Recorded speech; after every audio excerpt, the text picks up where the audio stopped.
Buenas noches, profesora. El día de hoy les voy a presentar nuestro proyecto final basado en los 6 laboratorios llevados durante el ciclo y enfocado en lo que es el Canal de Panamá.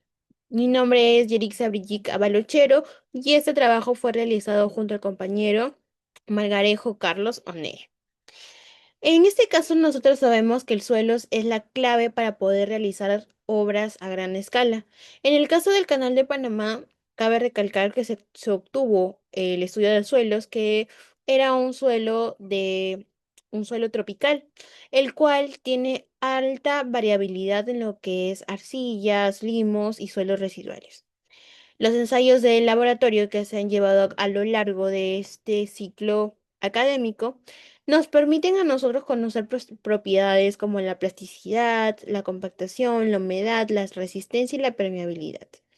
Estos parámetros son la esencia para nosotros poder, gracias a los laboratorios, garantizar lo que es estabilidad, seguridad y durabilidad de la infraestructura, ¿no? Como actualmente aún el Canal de Panamá persiste, ¿no? Generando lo que son ingresos al país, a los que fueron encargados del proyecto, y no se ha caído ni ha tenido ningún tipo de dificultad. ¿Qué es el Canal de Panamá? Bueno, esto se creó con el propósito de unir lo que es el Atlántico y el Pacífico, para que así este permita lo que es el paso marítimo más corto y seguro. Como sabemos anteriormente, era un viaje muy peligroso, lo cual se dio por Cabos de Hornos, lo cual su construcción se dio en Francia en 1881, pero el proyecto fracasó, fue dejado de lado por un cierto tiempo por falta de tecnología, las enfermedades que se presentaron, problemas económicos, entre otros, hasta que Estados Unidos decidió retomar esta obra en el año 1904, lo cual aplicó las mejores técnicas, el control sanitario, y desde ahí se ha convertido en una vía esencial para lo que es el comercio mundial, ¿no? Eso se inauguró el 15 de febrero de 1914, reduciendo así tiempo, costos y el transporte marítimo. Tipos de suelos del Canal de Panamá. Como les había comentado, este tiene diferentes zonas geotécnicamente muy complejas a nivel del planeta mundial, lo cual sabemos que el suelo tropical incluye lo que son rocas altamente meteorizadas, arcillas residuales, que tienen una gran variabilidad, ¿no? Que no permite que el suelo sea estable, lo cual hace que sea un laboratorio específicamente para la mecánica de suelos. Las características, por ejemplo, tenemos suelos residuales tropicales, que su característica principal es que son meteorizados, son color rojizos, ricos en óxido de hierro y aluminio y alta variabilidad. ¿Por qué fue importante? Porque ayudó a lo que es el corte de taludes de forma de culebra, lo cual este requería mucho del control de humedad y sabemos que no fue muy estable para la compactación, lo cual se realizaron muchos derrumbes, ¿no? A través del proyecto. También tenemos las arcillas de alta plasticidad, lo que son limos y arcillas, saprolitos, rocas ígneas, suelos blandos de fondo limos, ¿no? Todos estos tuvieron un rol importante, como por ejemplo, que afectaban a lo que era la permeabilidad, las zonas críticas que habían en los taludes, se podrían controlar excavaciones profundas, un degradado constante y entre otras características.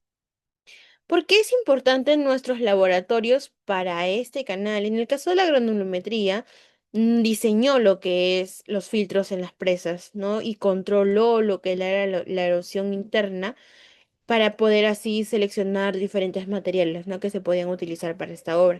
En el caso del peso volumétrico, nos ayudó a calcular la estabilidad de los taludes, ejerciendo así diseños de las presas, la estimación de empujes, entre otros.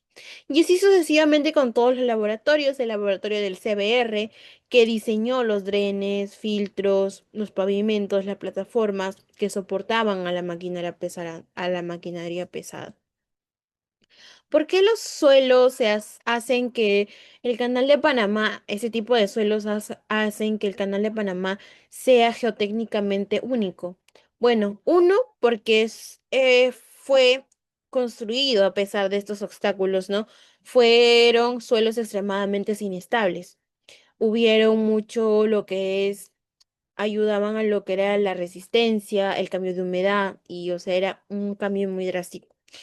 Otro punto es que los derrumbes de corte de Culebra fueron tan grandes que paralizaron el canal durante varios días, lo cual, como había mencionado, habían existido 76 derrumbes muy importantes, muy llamativos que dificultaron lo que era el avance de la obra, ¿no? Otro punto es que algunas excavaciones se hicieron en suelos literalmente muy que se derretían cuando llovía. La naturaleza química de los suelos residuales dificultaba mucho lo que era la construcción de ese. Sin embargo, hoy en día está la construcción de pie, ¿no? Otro punto es la transición del suelo roca. Fue tan irregular que se encontraron muchos tipos de suelo, aparte del suelo residual, los saprolitos, la roca fracturada, roca sana. Y como último punto tenemos que todos los rellenos y los terraplentes debieron compactarse como un nivel militar mínimo entre el 95 y el 100% de Proctor, ¿no? Para evitar así fallas por humedad. El objetivo de este laboratorio fue analizar la influencia del índice plástico del contenido óptimo. Objetivos específicos fueron describir lo que es el ensayo, relacionar la plasticidad, humedad óptima y la densidad seca del CBR, evaluar o sea, cómo se aplica esto en el canal de Panamá y proponer criterios técnicos para este tipo de suelos, ¿no? Si en el caso en un proyecto futuro se nos pueda presentar. El análisis granulométrico. ¿Cómo se usó en el canal de Panamá? Diseñó filtros, drenes de presas, seleccionó materiales de asentamientos o inestabilidad.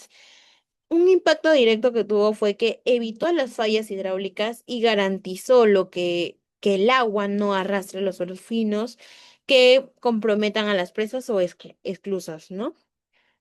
El peso volumétrico del suelo. ¿Cómo se usó ese en el canal de Panamá?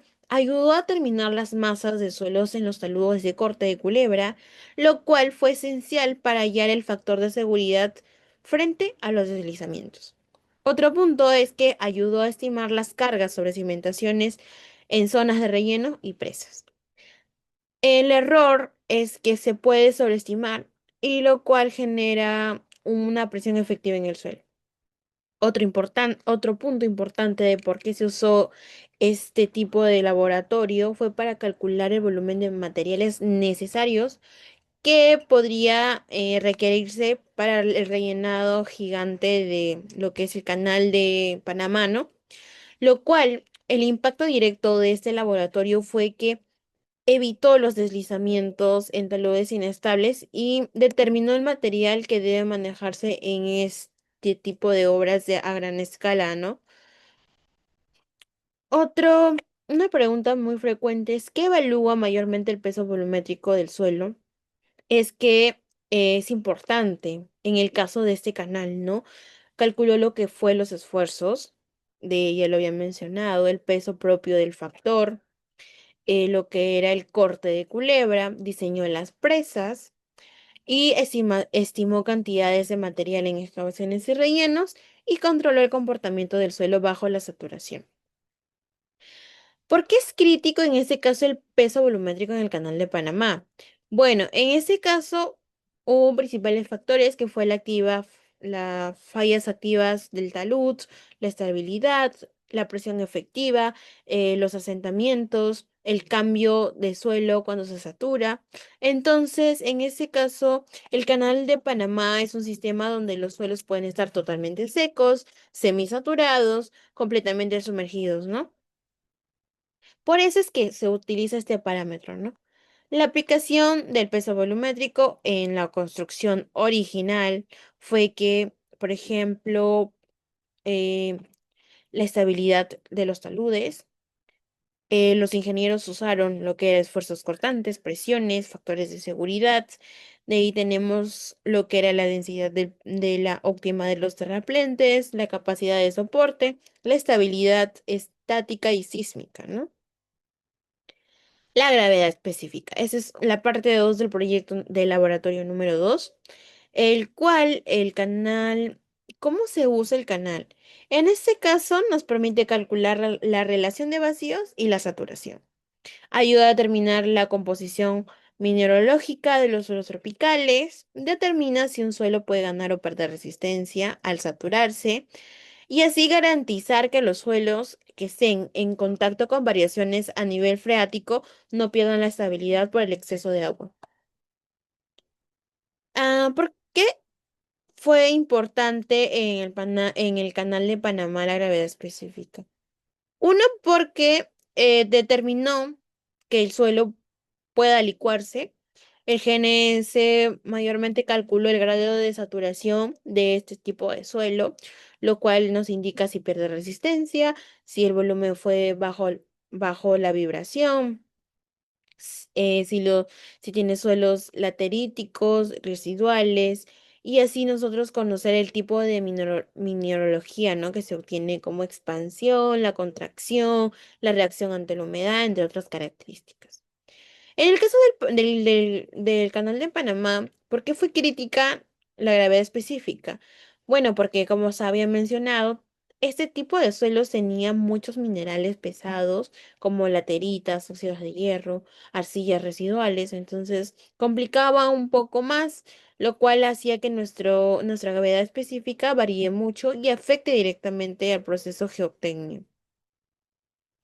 Tenemos lo que la gravedad específica nos permite conocer, como la porosidad, la relación de vacíos, la densidad seca máxima, el volumen del peso volumétrico saturado, la presión de poros y la susceptibilidad de licuefacción, ¿no?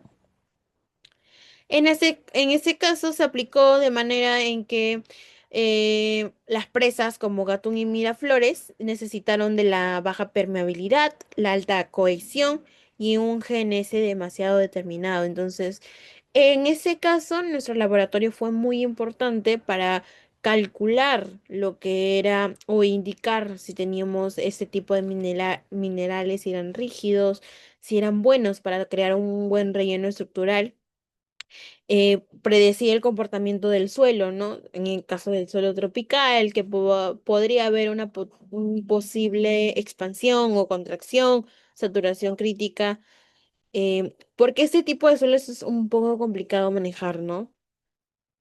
El contenido de humedad.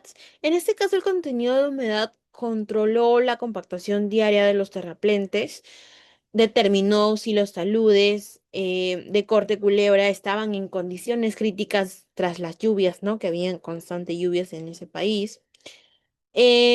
Permitió monitorear lo que eran los tipos de suelo que habían cerca a la zona alrededor de lo que era el país, ¿no? El límite de consistencia nos ayudó a seleccionar el tipo de suelo adecuado para nosotros crear un núcleo impermeable a las presas, ¿no? Nos ayudó también a identificar si habían arcillas altamente expansivas que no se podrían usar en las zonas estructurales y así sucesivamente. Nuestro laboratorio de Proctor estándar ya lo va a completar lo que es mi compañero. Continuando con la exposición del ensayo Proctor, se utilizó dentro del canal de Panamá, en las cuales se define como la densidad mínima exigida en terraplenes de acceso de plataforma en esclusas y bermas. La ACP exige la compactación del 95 al 100% del Proctor en los suelos estructurales, determina la compactación de suelos arcillosos residuales del canal. Específicamente determina la compactación en los cuales se tiene que hacer el corte culebra, porque el canal de Panamá se encuentra en el océano Pacífico y Atlántico, que permite evitar los rellenos del compacto, ¿no? Que generan asentamientos de diferentes esclusas y caminos internos, el impacto directo, y como podrán observar aquí en el cuadro tenemos el contenido de humedad, que es de 15.43, y la densidad seca, que es de 1.59.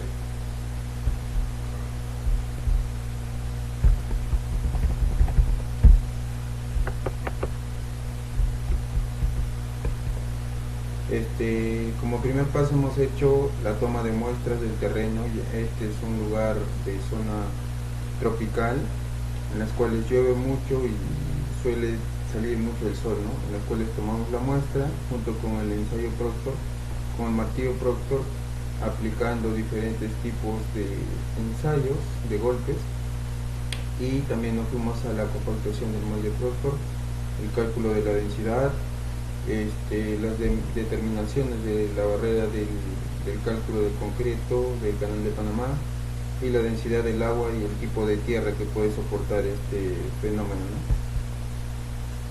También tenemos la energía específica, que es el régimen de flujo, en las cuales se aplica la ley de Darcy, la ley de Terzaghi. Acá podemos ver un cuadro monográfico de colores en el cual es el punto rojo es lo máximo que puede resistir el suelo, y el color amarillo y celeste se puede observar con mayor tranquilidad la resistencia del agua, ¿no? Como podrán observar. También tenemos la capacidad de carga última según la teoría de Terzaghi, que se aplica el aporte de la cohesión, el aporte de la sobrecarga y el aporte del peso ancho, ¿no? Como podrán observar, la nueva era del canal de Panamá también hubo una ampliación con más de 30.000 millones de dólares para la ampliación de este proyecto. También podemos verificar el tipo de tierra que se tiene arena, limo, arcilla, según el pH graduado, según los elementos químicos que tiene, fósforo, potasio, sodio, calcio, magnesio, acidez y diferentes tipos de materia orgánica que se pueden encontrar, ¿no? Y la interpretación del análisis, que es arcilla, que tiene un pH ácido, el fósforo bajo, la arcilla tiene muy ácido y el franco arcilla tiene ácido, ¿no?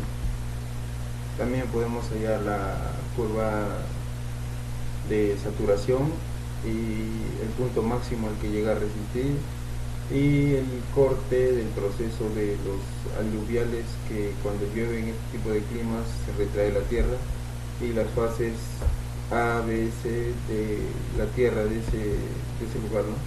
También es muy importante el ensayo de cono de arena de la densidad in situ, que se compacta con el ensayo Proctor, como ya lo mencioné, en presas, esclusas, muros de contención, plataformas operativas, carreteras internas. Permite tener o corregir trabajos inmediatos cuanto a la densidad. No cumple con las especificaciones del impacto directo, sino garantiza la capa de relleno que tenga la resistencia adecuada para que no falle la vibración de maquinaria y el peso del agua tampoco, ¿no? También tenemos el ensayo CBR, que es muy importante, que es el diseño de resistencias, en las cuales acá tiene que haber un suelo muy fortalecido entre capas, que evalúa la capacidad de soporte, y el subrasante de puertos y talleres navales que se encuentran en ese lugar, ¿no? Ya que cruza el océano Pacífico con el océano Atlántico. También determinar los suelos arcillosos tropicales, como ya lo mencioné, pueden soportar cargas respectivas sin deformarse, el impacto directo, y evita deformaciones de vías y fallas por cargas pesadas con grúas y maquinarias y esclusas. También tenemos una de las incógnitas, ¿no? Que es la pregunta que se pueden tener en la permeabilidad de pared rígida de carga constante. Se diseña drenes de alta permeabilidad en taludes y presas. Estos drenes evacúan rápidamente el agua para evadir y acumular la presión de los poros, que se utiliza seleccionando gravas y arenas que se utilizan para el sistema de alivio de filtraciones. Permite evaluar la erosión interna de zonas donde el flujo es constante, el impacto es directo, y controla la filtración y evita fallas hidráulicas que podrán comprometer esclusas y presas. También de qué manera se aplica, ¿no? El permeámetro es una pared rígida de carga constante en las cuales se utiliza este tipo de fórmula, que es K es igual a Q por L entre A, H y T, donde K es la permeabilidad de carga constante que suele retraerse en este tipo de ensayo, ¿no? Y también la permeabilidad de pared rígida en carga constante. El parámetro de pared rígida es el cilindro metálico que se aparece durante la muestra del suelo que se coloca de forma natural. Las paredes rígidas evitan la deformación del agua que fluya únicamente a través del suelo, no al de él. La carga constante durante el ensayo se mantiene a nivel del agua constante de la parte superior del suelo mediante un depósito conectado. Así la diferencia de alturas entra y sale la carga hidráulica fija. Método de medición: se mide el volumen de agua que pasa a través del suelo en un tiempo determinado. Como la carga es constante, se aplica directamente a la ley de Darcy para obtener la permeabilidad.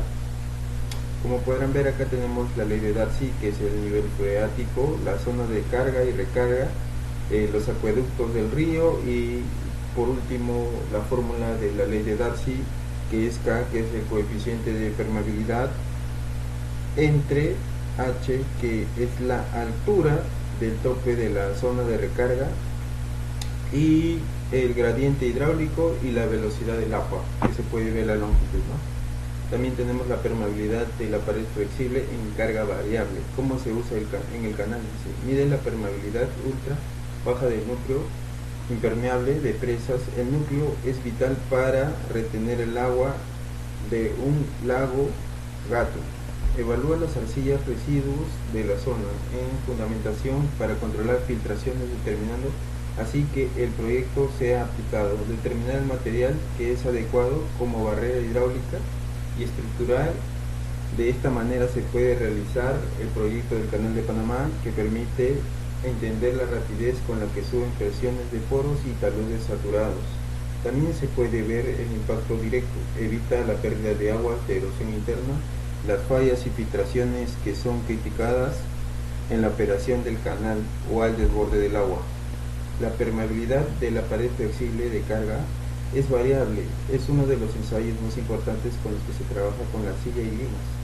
Específicamente, este tipo de zonas son altos en nivel de humedad, ya que es una zona de clima tropical tipo selva. En el método se utiliza la permeabilidad, que es K, el coeficiente de permeabilidad en suelos finos, en bajas condiciones, el confinamiento, simulación del agua y que fluya a través de la muestra del suelo cuando la carga hidráulica cambia con el tiempo, y así se pueda obtener este tipo de ensayo de una manera más eficiente.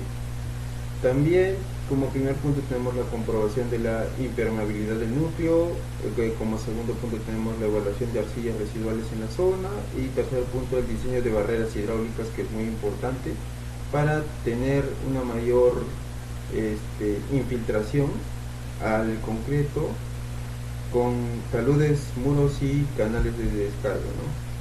¿Qué mide este ensayo? La permeabilidad de pared flexible mide la permeabilidad saturada. El suelo está confinado, se controla la presión de poros, la carga hidráulica disminuye a una carga variable. ¿Por qué fue necesario la construcción del Canal de Panamá? Este diseño se basó en arcillas con permeabilidad muy baja, que K es menor a 1 por 10 a la menos 6 centímetros por segundo, y materiales que nos dejaron pasar el agua, suelos adecuados que cortan las filtraciones. El núcleo también tiene una baja permeabilidad del uso para la presa sufrido, ¿no?, contra la erosión interna causada por este tipo de clima que se utiliza para este tipo de suelos, en las cuales podemos llegar a las conclusiones directas que hemos tenido en los laboratorios de mecánica de suelos, que dice como primera conclusión, dice: el índice de plástico fue influyente directamente en la humedad óptima de compactación. Los suelos son muy plásticos que requieren la humedad y pueden perder resistencia de saturación.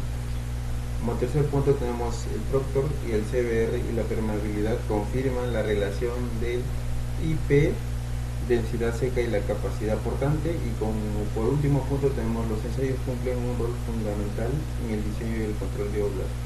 Estos tipos de ensayo que hemos desarrollado en los laboratorios son muy importantes para aplicar en qué tipo de suelo o en qué tipo de clima o lugar del terreno se puede aplicar este tipo de ensayos para tener una buena estabilidad a las cimentaciones, ¿no? Y como por último tenemos al ingeniero Persagui, que tiene una frase que dice: el conocimiento del comportamiento del suelo bajo cargas externas no es un lujo académico, sino la necesidad de la práctica, ignorarlo es un fracaso estructural. Gracias.